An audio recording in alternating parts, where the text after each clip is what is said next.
Hey guys, what is up and welcome to a very quick but special League of Legends video. So the most recent big rework was obviously to the Assassin class, but it seems like Riot is already ready to go for the next class update, and it's gonna be the tanks. They have also revealed the very first champion to be updated within this tank update class, and that's going to be SEJUANI. So throughout this video, I'll be going over the post that was made by Riot's Soul Crush, and we'll talk about not only the class update for the tanks, but also what they're planning to do for SEJUANI. So if you're excited for SEJUANI's update or just a tank class update overall, let me know by hitting that like button. So let's first very quickly touch on what they're planning to do to the tank class overall, and just in a general sense. The first thing is they want to add more skill expression to tank combat patterns for themselves as well as their opponents. In other words, they're looking for ways to offer more points of play and counterplay, and just rewarding players for committing a lot of time into a specific tank champion, and not making them so kind of one-dimensional to the point where you can probably pick up a tank champion at the very moment, play maybe 2 or 3 games, and get a pretty decent idea or grasp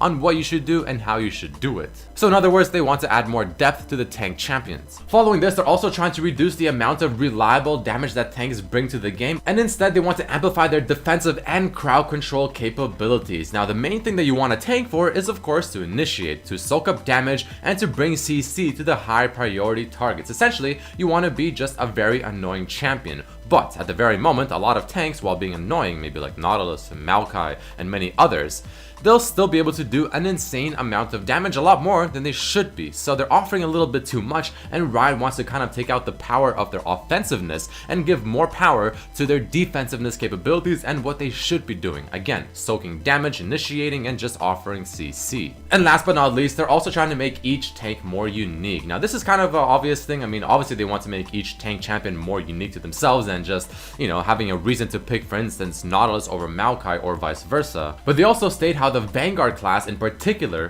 falls short in this regard, so they want to add more uniqueness outside of their ability to effectively initiate teamfights. And in case you're wondering, Vanguard includes champions such as Malphite, Amumu, Leona, Zac, Gragas, Rammus, Meganar, SEJUANI, which is the champion we'll be talking about in this video, Rek'Sai, Sion, Nautilus, Skarner. So with all that being said and done, let's focus on SEJUANI. What are they trying to do with her, and what are her current flaws? So here are the current problems that Riot sees with SEJUANI. The first of which is the fact that she's a cool champion, but she's got an unrealized thematic fantasy. For instance, she is a barbarian war leader riding a boar, which is pretty cool on paper. However, when you're actually playing her in the game, other than her Q which lets you dash on the boar, you don't really feel like you're playing someone that's the leader of her tribe, some barbarian war leader riding a boar kind of champion. You just feel like she just happens to have this boar, just riding it for the sake of riding it. So they want to focus more on that thematic and that gameplay fantasy. The next issue they see with SEJUANI, which I fully agree with, is the fact that she's too reliant on her ultimate. The abilities in her kit are not too bad, but let's be honest, the gap close on the Q is pretty slow. It's not the biggest range either, and I mean, you can definitely see it coming. And the other abilities don't really do anything unless you have already hit them with something else or auto attack them with obviously your auto attacks. So she naturally just heavily relies on landing her ultimate to initiate a fight, which is a good thing in a way, but it's also a very, very bad thing. Because everything else in her kit is just underwhelming, it's not very fun to play, and if you ever do miss your ultimates, then you probably just have to back off and wait for 2 minutes before trying again. Next up, she also has a lack of interesting or interactive combat pattern. It's just very dull, it doesn't have a lot of depth or complexity to it, it's extremely straightforward and linear, and they want to make it just interesting and just more dynamic. And the final thing that they see very wrong with SEJUANI that they have currently stated is that she lacks a unique identity. There's definitely a reason why you don't see SEJUANI very often in your solo queue games unless she's just very, very strong at the moment because of the items that currently work well with her. Other than that, her kit herself doesn't really bring all that much, and the only thing she has going for her is her ultimate being more or less a ranged Amumu ultimate. So she's not very unique, and she doesn't really bring to the table what many other champions can also bring, but potentially even better. But now the question is, how do they plan on fixing this? How do they plan on making her just a better champion, someone that's more unique, brings more to the table, has more things you can do with her, has more counterplay, and overall just a better champion, a better version? Well, first off, they want to tap more into the war leader type fantasy. They would like to have moments where SEJUANI feels like she is actively leading and inspiring her allies, because that is her thematic gameplay, her thematic fantasy. fantasy.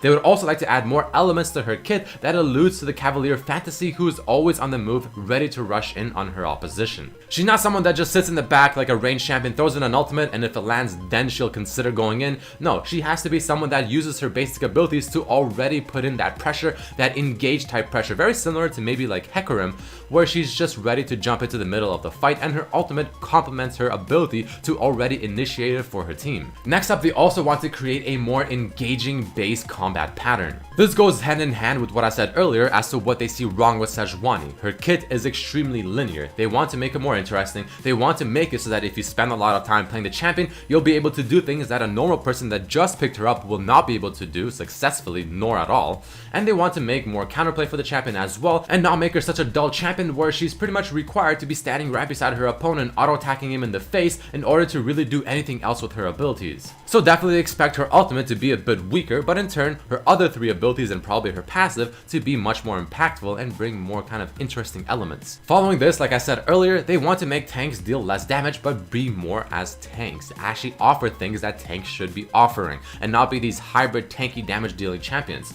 So SEJUANI is going to get a new ultimate that not only reflects her character more, but will also be more appreciable. And last but not least, and this is what really gives her this sort of unique identity, they want SEJUANI to directly synergize with specific allies. So if you're playing with a specific champion on your team, you'll have even more synergy that you can do with them, as her being the true barbarian war leader. So maybe if you have Tryndamere on your team, there's even slightly bonus effects or synergy that you can have between the two champions. Now with that being said, they still want her to offer more interesting things to her allies in general, but they also want to add more interesting, unique interactions between specific champions as well. So that'll be really cool to see exactly what they do with that. But either way guys, that is it for this video. There you have it. SEJUANI rework is 100% confirmed, and also the tank rework as well confirmed. Let me know down below what you think of Riot's kind of goal or purpose with SEJUANI is, and if you believe that they are going in the right direction with the champion. But either way, make sure to share this with your friends and everyone that you know, so that everyone understands and knows what is coming to League of Legends. Once they release more information regarding other champions that they plan to rework, you know I'll be making videos on that, discussing it with you guys as well. But regardless, thank you all so much for watching. Hope you enjoyed the video.